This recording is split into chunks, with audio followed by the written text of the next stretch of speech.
Chapitre 3. La quatrième porte.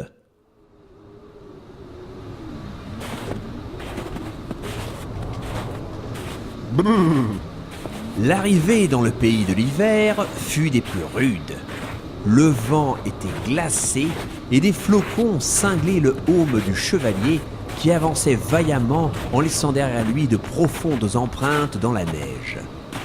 Il ne voyait pas à 3 pas et il fut agréablement surpris d'apercevoir une lueur qui ressemblait à celle d'une lanterne.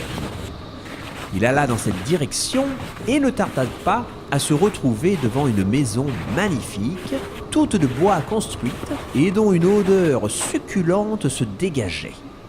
N'ayant pas d'autre solution, il mit de côté son habituelle politesse et entra sans frapper.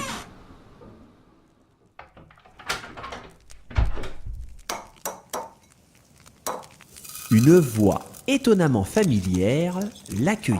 « Miaou, bonjour, monsieur le chevalier orange. »« Oh, ça alors! Le chat pâtissier! Comment allez-vous? Vous avez déménagé ?»« Miaou, et oui, mais les habitants du coin ne jurent que par le chocolat.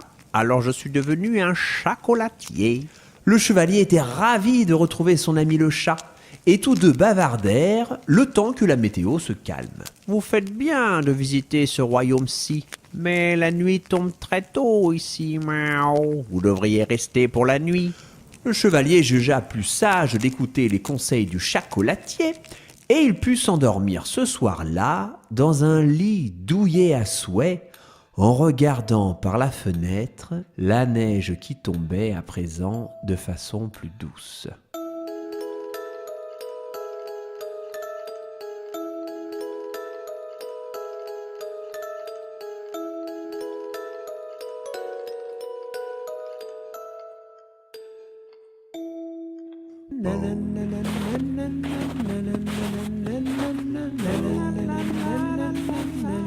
Il repartit le lendemain de bonne heure, non sans avoir chaleureusement remercié son ami Félix. Il descendit la colline qui surplombait la vallée et arriva devant la grande cité du royaume de l'hiver, capitale officielle des contes de fées pour les veillées au coin du feu et demeure du Père Noël. Attention, ça ne rigole plus.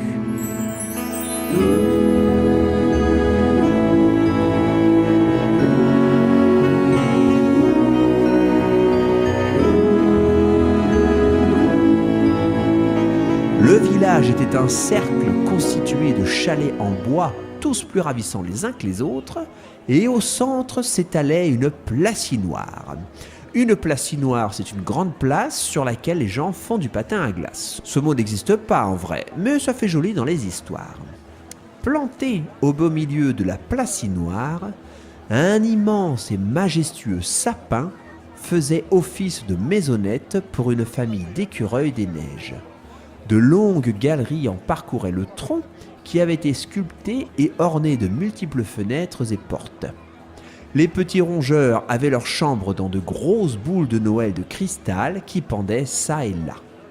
Tous les soirs, des habitants se tenaient en cercle pour chanter des berceuses aux écureuils à la lueur des guirlandes de lumière et des bougies plantées dans les branchages de l'arbre.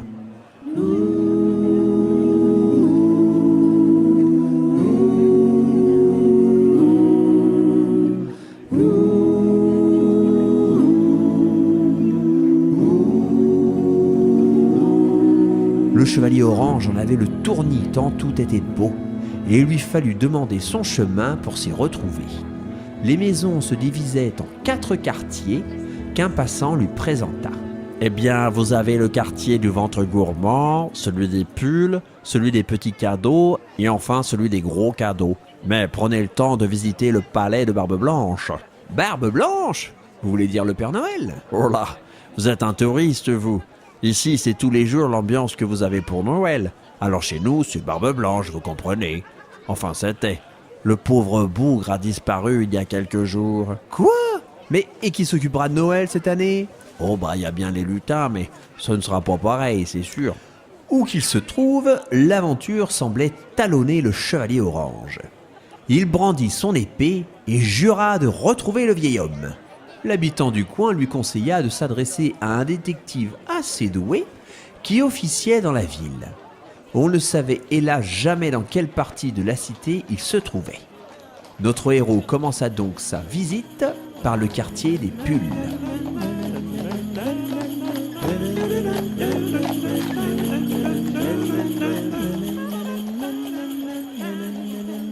L'endroit portait ce nom car il était composé de magasins de pulls. Pas du petit gilet de pacotille, non, du gros pull d'hiver en laine qui tenait bien chaud. Il y avait là tous les motifs et toutes les couleurs que l'on puisse désirer. Des sapins, des rennes, des barbes blanches, des bonhommes de neige, tout y était. On voyait passer de temps à autre un troupeau de moutons colorés dont on tissait la laine pour confectionner les précieux pulls. L'une des bêtes était rouge, l'autre verte, l'autre encore était bleue ou marron. Et c'est au milieu de tout cela que se tenait un monsieur armé d'une loupe et qui semblait suivre des empreintes que lui seul voyait. C'était sûrement le détective.